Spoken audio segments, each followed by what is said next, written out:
سورۃ آل عمران کے موضوعات ظاہر ہے ہم سارے نہیں سمیٹ سکتے. کہتے ہیں کہ لا الہ الا اللہ کی شدید تکرار ہوئی ہے اس صورت کے اندر. شہد اللہ انہ لا الہ الا ہو، بلکہ سعید ایک آیت کے اندر تو 2 بار ہوئی ہے. والملائکۃ واولو العلم قائما بالقسط لا الہ الا هو العزیز الحکیم. اور اس کے بعد پھر کہا ان الدین عند اللہ الاسلام. یہ جو اسلام ہے یہی اللہ رب العزت کے ہاں دین ہے شروع سے لے کر. یعنی یہ تو ایک بہت ہی غلط تصور ہے کہ اسلام کو پہلی بار محمد صلی اللہ علیہ وسلم لے کر آئے ہیں، بلکہ یہ کہنا چاہیے کہ اسلام کو آخری بار کوئی اس جہان کے اندر لے کر آیا ہے، آخری اور اب ہمیشہ ہمیشہ کے لیے کوئی لے کر آیا ہے تو وہ محمد صلی اللہ علیہ وسلم ہے. اچھا، یہ مضمون جو ہے کہ اللہ کے ہاں دین اسلام ہی ہے. اسلام کا مطلب عبادت اللہ کے بتائے ہوئے طریقے سے، جو کہ رسالت ہوتی ہے.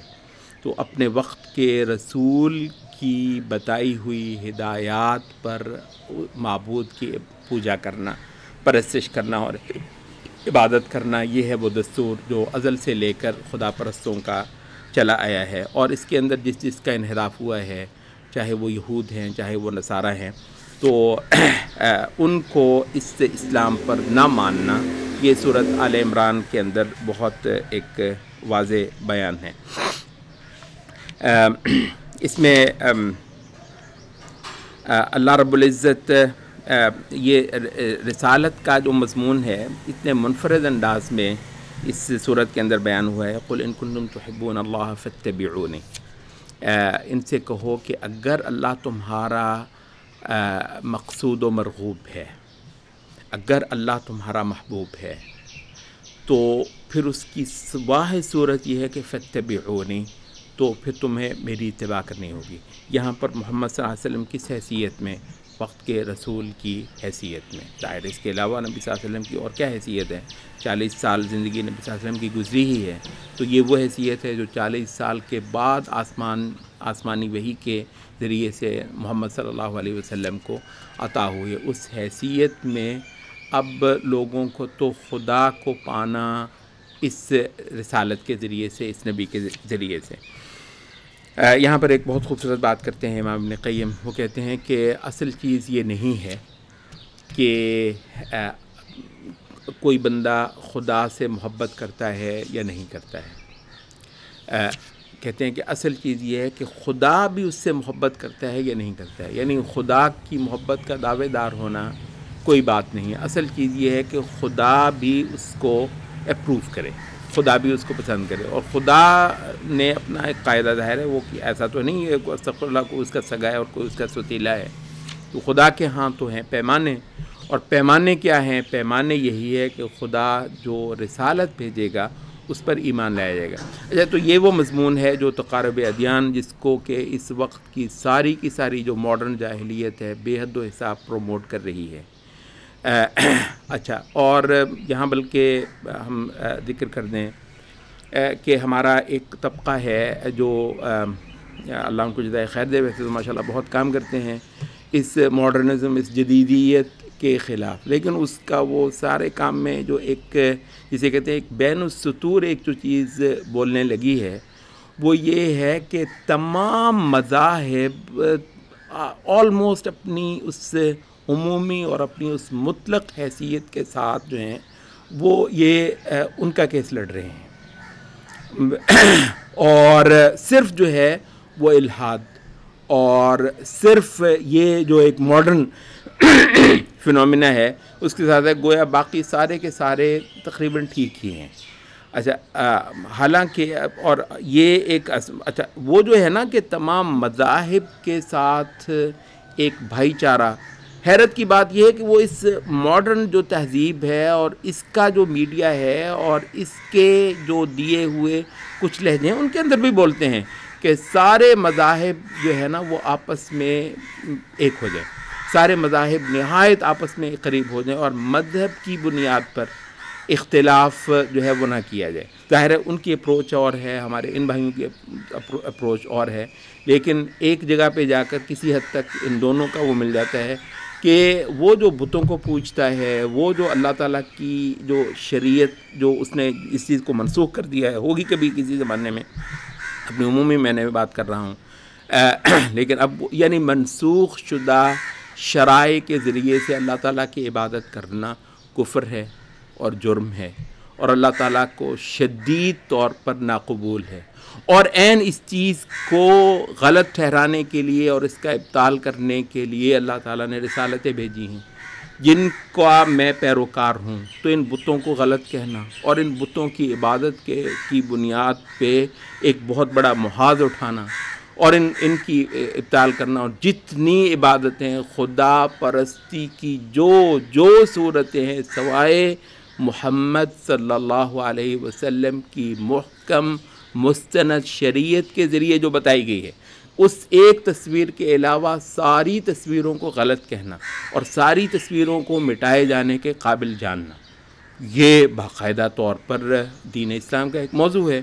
اچھا، تو یہاں پر آپ یہ دیکھتے ہیں کہ یہ جو جدیدیت جس کو آپ کہتے ہیں، ماڈرنزم جس کو کہتے ہیں، اس کے ابطال میں یہ جو ایک مدرسہ ہے مسلمانوں میں جن کا سارا سٹریس توحید پر ہے، جن کا سارا سٹریس عبادت غیر اللہ کے خلاف ہے، اور عبادت غیر اللہ چاہے روایتی طریقے سے ہو، عبادت غیر اللہ چاہے روایت، وہ تو روایت ہے، اس وجہ سے مجھے ایک درجے میں اس کے ساتھ عشق ہے، اور وہ جو بتوں کی پوجا ہے اور پرنام کر رہا ہے دیویوں کو، اس سے بھی ایک طریقے سے مجھے لگاؤ ہے، اس وجہ سے کہ یہ ماڈرنزم سے پہلے کی چیزیں ہیں۔ تو ماڈرنزم سے پہلے کی جتنی چیزیں ہیں وہ شرک ہے، وہ باطل ہے، وہ بت ہیں، وہ دیویاں ہیں، تو کسی نہ کسی درجے میں میری ان سے ایک جو ہے وہ نہیں، ایسا نہیں ہے۔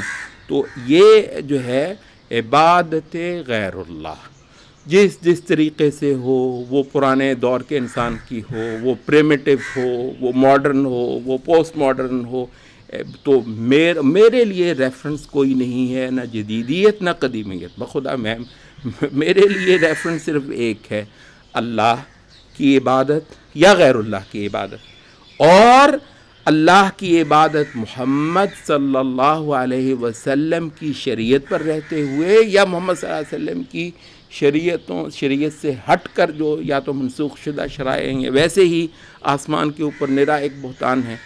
تو میرا سارے کا سرا کی صورت ہے، یہ ایک پیراڈائم شفٹ ہے اس جدیدیت کے ساتھ پیش آنے کے حوالے سے بھی، اور یہ موضوع کیا ہے، قل ان کنتم تحبون اللہ فاتبعونی، اس وقت کے لیے واحد مستند اپرووڈ جو کوئی ہے وہ محمد صلی اللہ علیہ وسلم ہے، خدا کی راہ دکھانے والے۔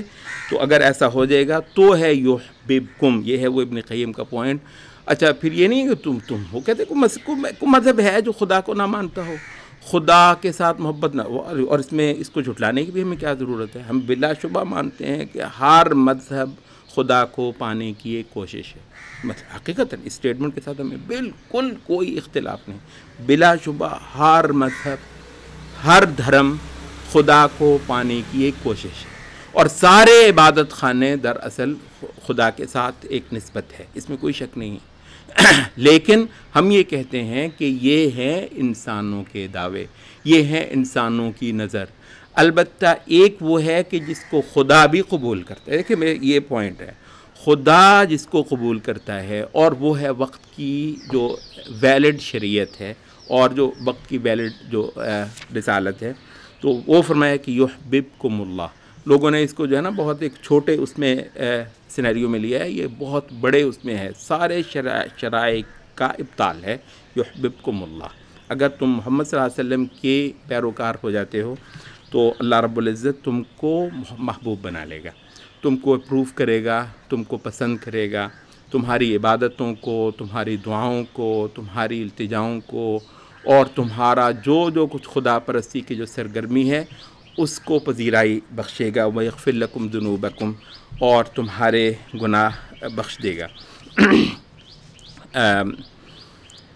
قُلْ اطیعوا اللہ والرسول، جو عبادت ہے اس کے دو ہی ستون ہیں، دو ہی رکن ہیں، ایک یہ ہے کہ اس میں معبود اللہ ہو، اور اس کے اندر جو ہے وہ شریعت کی اتباع ہو، ویلڈ وقت کی جو مستند مقرر شریعت ہے جو کہ رسول کی اطاعت ہے۔ فَإِن تَوَلَّوْا فَإِنَّ اللَّهَ لَا يُحِبُّ الْكَافِرِينَ، اگر اس سے پھر جاتے ہیں تو صاف بتا دو کہ ایسے کافروں کو پھر اللہ پسند نہیں کرتا، ڈھیر لگا دیں وہ عبادت کے اور نیک اعمال کے. نیک اعمال اور عبادتیں، مطلب ہم نے کہا کہ ہم عمل پرست نہیں ہیں. اس مضمون کو جا بجا ہم نے شاید بیان کیا ہو اور کرتے بھی رہیں گے. بھائی بات یہ ہے، یعنی یہ عمل جی اس نے، جی آپ کو پتہ ہے اس نے انسانیت کی کتنی خدمت کی ہے. بھائی مجھے تو جو میرے نبی نے بتایا ہے وہ یہ ہے کہ وَاعْلَمُوا أَنَّهُ لَنْ يَنْجُوَ أَحَدُكُمْ بِعَمَلِهِ، عمل سے تو پارے نہیں لگنا. إِلَّا أَنْ يَتَغَمَّدَنِي اللَّهُ بِرَحْمَةٍ مِّنْهُ وَفَضْلٍ. اصل چیز یہ ہے کہ اللہ کسی پہ مہربان ہو جائے. بھائی مطلب یہ عمل پرستی ہے. پہلے بھی ایک مجلس میں ہم نے کہا تھا، اور بلا شبہ مسلمانوں میں بھی ہوتے ہوتے ایسا ہو گیا کہ وہ عمل کی ایک اہمیت ہے اور بلا شبہ ہے، تو وہ ہوتے ہوتے یہ ہے گیا کہ وہ عمل پرستی بذات خود ایک عجیب سا ایک تصور بن گیا ہے. تو مطلب ہے کہ نہ تو خدا کے آگے میں اعمال کا کوئی ایسا ہو جی میرے عمل ہیں. بھائی میں تو توحید کا واسطہ دیتا ہوں خدا کو، خدا کی بڑائی کا واسطہ دیتا ہوں، خدا کی یکتائی کا واسطہ دیتا ہوں. اور خدا نے جو ایک رسی لٹکائی تھی، میں تو اس رسی کو، جس کا نام ایمان ہے، جس کا نام رسالت ہے، تو میرا تو واحد سہارا یہ ہے، خدا کا سہارا پکڑنا، صاف طور پر رسالت کا سہارا پکڑنا ہے اور اللہ کی رحمت کو آواز دینا ہے. تو اصل یہ ہے کہ اللہ کسی پر رحمت کرے. یحببکم اللہ ان اللہ لا یحب الکافرین. تو اللہ رب العزت جو ہے وہ اس نے، یعنی سبحان اللہ، ایک اتنا بڑا مسئلہ اس نے شریعت اتار کر، وہی اتار کر کھول دیا کہ صاف تم کو معلوم ہو جائے کہ خدا کے ہاں کیا چیز قبول ہوتی ہے اور خدا کس چیز کو پذیرائی بخشتا ہے. وہ بخشتا ہے صرف اور صرف اس عبادت کو جو اس کے ہاں سے مقرر کی ہوئی ہے.